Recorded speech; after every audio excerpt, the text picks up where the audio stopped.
Here's how to set up and use the People Search face detection feature on the Alibi Vigilant AI-powered NVR. The first step is to select the NVR mode.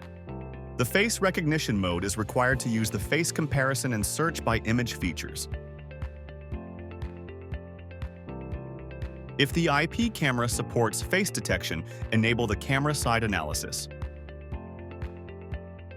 If the IP camera does not support face detection, enable the NVR side analysis.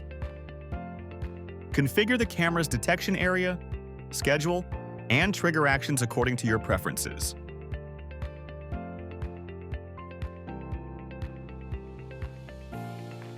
Select VCA Search, then choose People Search and Face Snapshot from the menu.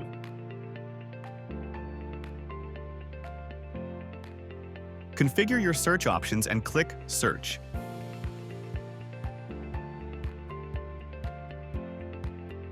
Review the results, play and export video clips, and add new faces to the face library. When adding to the face library, select the desired library and enter the relevant information.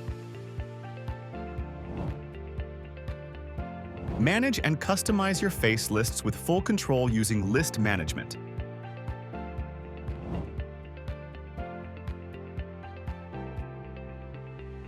You can also export templates and import or export face lists. For more details about the Alibi Vigilant AI-powered NVR, contact your account manager today.